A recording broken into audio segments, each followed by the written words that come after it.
بسم اللہ الرحمن الرحیم۔ مکڑی جالا کیوں بناتی ہے؟ کیا مکڑی کا جالا گھر کے لیے منحوس ہوتا ہے؟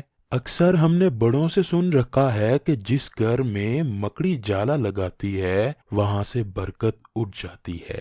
لیکن ایسا کیوں ہے؟ مکڑی کے جالے کو مصیبت اور آفات کا باعث کیوں سمجھا جاتا ہے؟ ناظرین گرامی، تمام مکڑیوں میں جالا بنانے کی صلاحیت ہوتی ہے، لیکن بناتی صرف مادہ مکڑی ہے۔ آثار قدیمہ کے ادبی علوم میں یہ متفقہ طور پر قبول کیا گیا ہے کہ مادہ مکڑی عام طرح کے جالے بناتی ہے، جبکہ نر مکڑی جالا نہیں بناتا سوائے صحبت اور نطفہ شامل کرنے کے۔ نر مکڑی جالا نہیں بناتا بلکہ وہ ریشم کو ملاپ کے لیے محفوظ کر لیتا ہے۔ سائنسدانوں نے یہ بات آج دریافت کی ہے، لیکن اسے قرآن پاک میں اللہ تعالیٰ نے 1400 سال پہلے ہی بیان فرما دیا تھا۔ چنانچہ سورہ عنکبوت آیت نمبر 41 میں ارشاد باری تعالیٰ ہے، ان لوگوں کی مثال جنہوں نے اللہ کے سوا حمایتی بنائے رکھے ہیں، مکڑی کی سی مثال ہے جس نے گھر بنایا، اور بے شک سب گھروں سے کمزور گھر مادہ مکڑی کا ہے،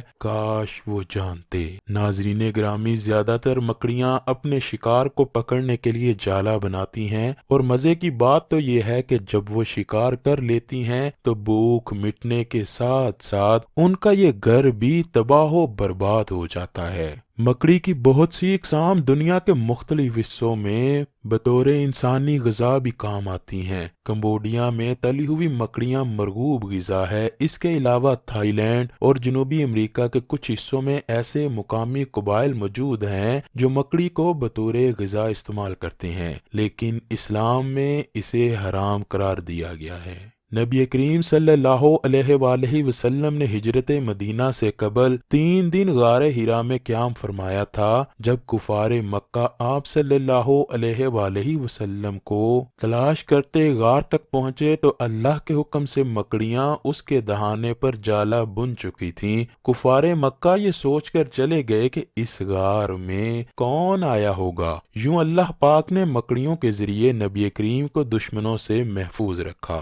مکڑیوں کا ذکر آتے ہی کچھ لوگوں کے دلوں پر خوف اور ناپسندیدگی کے تاثرات چھا جاتے ہیں، اور بعض تو اس قدر خوف زدہ ہوتے ہیں کہ وہ ایک خاص نام کے ڈر آرنوفوبیا میں مبتلا ہو جاتے ہیں۔ اس ڈر میں مبتلا افراد کو مکڑیوں سے بے انتہا خوف محسوس ہوتا ہے۔ خیر، مکڑیوں کا سب سے زیادہ فائدہ یہ ہے کہ یہ فصلوں کو نقصان نہیں پہنچاتی، بلکہ فصلوں کو نقصان پہنچانے والے کیڑوں کو یہ شکار کرتی ہیں۔ مکڑی ایک پالتو جانور ہے، اور جاپان میں دنیا کا سب سے بڑا مکڑیوں کا تہوار منایا جاتا ہے۔ ایک جاپانی قصبے میں جس کا نام کاجیکی ہے، ہر سال مکڑیوں کی لڑائی کرانے کا مقابلہ منعقد ہوتا ہے۔ ناظرین گرامی، زیادہ تر مکڑیاں انسانوں کو نقصان نہیں پہنچاتی، لیکن 1% ایسی مکڑیاں ہیں دنیا میں جن کے کاٹنے سے انسان 10 منٹ کے اندر اندر مر جاتا ہے،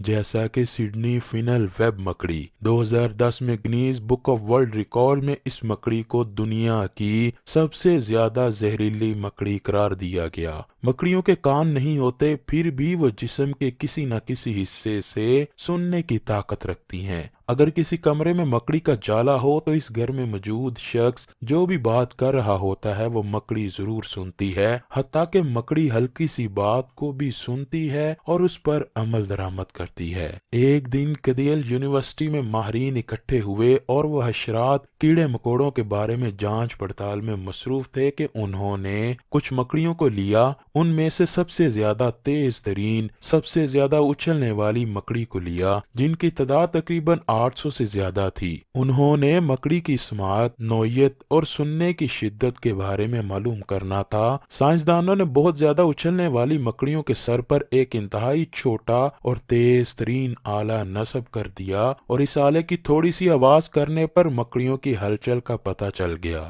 ماہرین نے مزید ان کے بارے میں مطالعہ کرنے کے لیے ان کو چھوٹے چھوٹے بند ڈبوں میں ڈال کر بند کیا۔ وہ چھوٹے چھوٹے ڈبے کچھ اس طرح سے تیار کیے گئے تھے کہ ان کے اندر زمین اور دیواروں کی آواز داخل نہ ہو سکتی تھی۔ انہوں نے کچھ وائبریٹ والی آواز کو ان ڈبوں میں داخل کیا۔ ان کو یہ جان کر بے حد حیرت ہوئی کہ مکڑیاں ان آوازوں کو بڑے اچھے طریقے سے سن رہی تھی۔ اس سے یہ ظاہر ہوتا ہے کہ مکڑی ہلکی سی ہلکی آواز کو سن کر اس پر رد عمل کرتی ہے۔ حضرت علی شیر خدا سے مروی ہے کہ اگر جس گھر میں مکڑی کے جالے لگے ہوتے ہیں اس گھر میں تنگ دستی ضرور آتی ہے، اگر اس کو فوراً اتار دیا جائے تو وہ خوش نصیبی کا باعث بنتی ہے۔ مکڑی کے بارے اس حد تک بیان کیا گیا ہے کہ اگر کوئی بندہ مکڑی کو خواب میں دیکھ لے تو اس کی تعبیر اس طرح بیان کی گئی ہے کہ اس مرد کی شادی جس بھی عورت سے ہوئی ہوتی ہے وہ اس کے لیے منحوس ثابت ہوگی اور وہ دھوکہ ضرور دے گی۔ مکڑی کو خواب میں دیکھنا ایک کمزور بزدل آدمی کی نشانیوں میں سے بھی ایک نشانی ہے۔ کچھ حضرات کا کہنا ہے کہ مکڑی کو خواب میں دیکھنے کی تعبیر اس طرح ہے کہ وہ آدمی کمزور اور بزدل ہے۔ مکڑی سے مراد جادوگر عورت بھی لیا جاتا ہے، اس سے مراد جالا بننے والا بھی ہو سکتا ہے۔ اگر کسی نے خواب میں مکڑی کو چھت سے گرتا ہوا دیکھا ہو تو اس خواب کی تعبیر سخت سردی پڑنے کی علامت ہوتی ہے۔ کہا جاتا ہے کہ مکڑی کو خواب میں دیکھنا، کسی گھر میں مکڑی کے جالے کو دیکھنا ایسا ہی ہے جیسے آدمی کمزور ہو اور گناہوں کی طرف مائل ہو رہا ہو۔ حضرت ابن عباس فرماتے ہیں کہ مکڑی کو دیکھنا بوڑھے اور کمزور شخص کی علامت ہے۔ اگر کسی گھر سے مکڑی کا جالا ختم ہو گیا ہے تو اس سے یہ ظاہر ہوتا ہے کہ اس گھر میں جو بھی مشکلات پیش تھیں وہ ختم ہو جائیں گی۔ اگر کسی کے گھر میں مکڑی نے جالا بنا لیا ہے تو اس کا نتیجہ یہ ہوتا ہے کہ انسان پر خوف، تنگ دستی اور بزدلی چھائی رہتی ہے۔ ہم کو چاہیے کہ ہم اپنے گھروں، اپنے آفیسز میں جس جگہ بھی جالا دیکھیں تو اس کو فوراً صاف کریں۔ اگر ہم ایسا نہیں کرتے تو ہمارے لیے تنگ دستی اور غریبی لازمی ہے۔ مکڑی کا جالا منحوست کی علامت ہے، حتیٰ کہ مکڑی کو خواب میں دیکھنا بھی کمزور دلی کی علامت ہے۔ اللہ ہی جانے ان مکڑیوں کے جالوں کے پیچھے کیا راز ہے، کیونکہ اللہ تعالیٰ نے قرآن پاک میں بھی فرما دیا ہے کہ مکڑی کا گھر دنیا کا سب سے کمزور ترین گھر ہے۔ اللہ تعالیٰ ہم کو داماد مصطفیٰ حضرت علی شیر خدا کے قول مبارک پر عمل کرنے کی توفیق عطا فرمائے، ہمیں نبی کریم صلی اللہ علیہ وآلہ وسلم سے بے پناہ محبت عطا فرمائے۔